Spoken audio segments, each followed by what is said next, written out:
Salam bahagia dan sejahtera untuk kita semua. Sungguh bahagia pada siang hari ini saya diharapkan untuk memberikan masukan-masukan yang sangat berharga untuk para calon legislatif maupun pemegang pemerintahan yang akan datang. Saya kira kemajemukan ini sesuatu yang fakta dan harus kita pelihara. Dan kebudayaan kita penuh dengan kemajemukan. Contoh yang mudah itu adalah gamelan Bali atau gamelan Jawa. Peralatannya begitu lengkap sehingga sama dikatakan sebagai orkestra.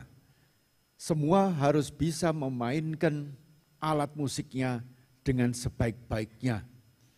Kita juga demikian, kita yang duduk sekian adalah dengan agamanya berbeda-beda, bajunya juga warnanya beda-beda, tapi saya yang paling menyolok ini. Meskipun menyolok, saya hanya punya 2 setel untuk dipakai selama 2 tahun. Yang lain-lain itu kaya, saya orang miskin. Bahkan setelah jam 12, mohon maaf, saya tidak bisa makan karena tidak boleh makan. Jadi rezekinya masing-masing. Jadi kemajemukan ini adalah sesuatu fakta yang harus kita hadapi. Tiap orang hendaknya ahli dalam bidangnya masing-masing. Dari profesor sudah menyatakan sesuatu yang baik, benar dalam diri sendiri itulah yang dikerjakan. Tetapi di dalam orkestra kita harus juga memahami bagaimana pemain-pemain yang lain itu melaksanakan kewajibannya. Sehingga tergantung dari konduktornya. Kalau di gamelan itu tukang kendangnya ini, ada penari itu ngikuti tukang kendangnya. Nah, peranan daripada konduktor ini sangat penting agar sesuai dengan ritmenya. Mereka yang tidak selaras mau seenaknya sendiri ya harus diedukasi. Kalau tidak bisa diedukasi ya harus dipinggirkan. Kalau tidak ada disiplin demikian, rusaklah orkestra itu. Jadi keberanian dari seorang pemimpin itu adalah konduktor. Dan juga lingkungan yang lain juga harus juga mendukung. Nah, kita berbahagia sekali dalam 10 tahun ini kita dapat bisa mengatasi banyak masalah, terutama akibat pandemi dan ada krisis keuangan dan sekarang akan dihadapi juga krisis keuangan dan malapetaka yang sedang atau akan kita hadapi adalah kekeringan. Jawa Tengah sudah mulai kekeringan. Bagaimana pemborosan itu yang harus disadari oleh seluruh warga ini untuk hidup secara hemat. Ada pepatah, life as a monk. Life as a monk adalah hidup secara irit, tidak boros. Nah, saya ingat ada 2 pemimpin Indonesia wanita yang sangat tersohor.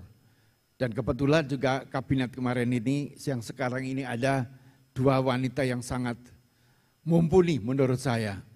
Menteri Luar Negeri yang tidak ada urusan, tidak hanya urusan dengan diplomatik, tetapi juga ngurusi berbagai macam hal yang berkaitan dengan kesejahteraan bangsa.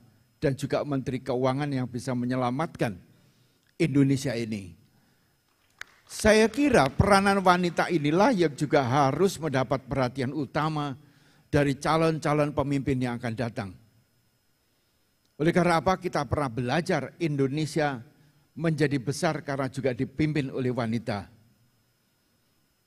Dengan wanita itu adalah wanita yang dipastikan itu sering tidak menggunakan kekerasan. Tetapi memerintah dengan welas asih dan kasih sayang tetapi penuh dengan ketegasan. Seorang pemimpin besar di Indonesia itu adalah Ratu Sima dari Kerajaan Kalingga di daerah Jepara pada abad ke-6 itu. Di mana beliau memerintah dengan adil, kemakmuran masyarakat, tetapi penuh dengan ketegasan, tanpa diskriminasi. Bahkan beliau sendiri turun tangan, tidak hanya ngecek jalan raya dan sebagainya, dia ngecek moral masyarakatnya. Karena moral inilah yang akan bisa membawa bangsa negara ini menuju ke jembatan emas. Beliau mengecek dengan cara menjatuhkan sekantung emas di tengah jalan. Siapa yang mengambilnya maka akan dipidana. Rakyatnya taat. Tidak ada yang berani mengambil sesuatu yang bukan haknya. Tetapi dasar penguasa, maka anaknya, putra mahkota, merasa dirinya berkuasa, maka dia diambilnya. Akibatnya apa? Ratu Sima mengambil tindakan tegas. Siapapun juga, meskipun itu anak saya, kalau berbuat salah harus dihukum. Jadi hukum ini bukan tumpul ke atas, tetapi tajam ke bawah. Ini yang harus menjadi perhatian pemimpin di semua lini. Bukan karena anggota keluarganya, bukan satu korpsnya harus diselamatkan, tetapi supremasi hukum harus ditegakkan. Kesejahteraannya sangat besar pada waktu itu. Pemimpin yang kedua yang sangat besar pada waktu zaman Majapahit adalah Tribuana Tunggaldewi, yang mendapatkan inspirasi banyak dari Gayatri, ibunya. Dia bermain di belakang, tetapi dialah yang mendorong persatuan dan kesatuan bangsa dan adanya persamaan kehidupan beragama, di mana disitulah Jawa Timur kaya dengan Bhinneka Tunggal Ika, yaitu agama Hindu, agama Buddha atau agama Siwa diperlakukan secara setara. Menteri agamanya tidak satu, tetapi dua, yaitu Menteri Agama urusan agama Siwa atau Hindu dan agama Buddha. Maka lahirlah di situ Siwa Buddha Bhinneka Tunggal Ika, Tanhana Dharma Mangroa. Tiada kebenaran yang sifatnya mendua. Tadi Profesor sudah juga menjelaskannya mengenai awal tanpa awal dan akhir tanpa akhir. Apapun namanya terserah masing-masing. Oleh karena setiap agama mengakui. Dan yang kedua itu adalah kemanusiaan. Karena ketuhanan tanpa kemanusiaan orang akan menjadi semena-mena juga atas nama agamanya. Meskipun itu perilaku yang tidak tetap. Pemerintah yang akan datang hendaknya mengutamakan hal-hal yang sangat prinsipil tersebut di atas. Non-violence, tetapi ketegasan mereka yang bersalah haruslah diambil tindakan tanpa melihat dari mana asalnya, dari mana kelompoknya. Di Indonesia seringkali bahwa group pressure ini sangat penting, yang sangat berat sekali, sehingga mengakibatkan di pengadilan sendiri menjadi goyah karena ada tekanan sosial dari kelompok-kelompok tertentu. Yang tidak kalah pentingnya adalah etika sosial.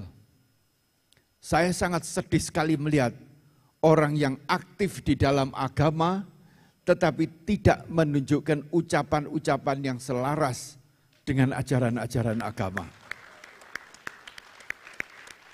Haruslah orang-orang yang mengaku dirinya tokoh agama menyuarakan sesuatu yang indah, sesuatu yang harum, sesuatu yang bermanfaat.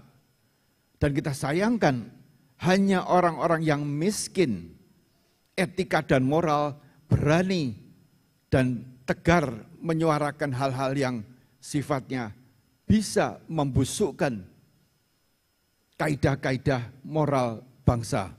Saya kira ini adalah kewajiban kita semua juga untuk bagaimana mempengaruhi mereka itu menjadi orang yang beretika dan bermoral sesuai dengan kaidah-kaidah agama apapun juga. Hal yang perlu kita perhatikan adalah bahwa masa depan adalah masa yang cukup menantang oleh karena persaingan global sangat berat sekali. Karena itulah maka semua pihak dibutuhkan adanya persatuan bangsa. Kita pinggirkan dulu perbedaan-perbedaan yang tidak esensial. Tetapi perbedaan yang ada itu bisa membuat kekayaan bangsa yang lebih hebat.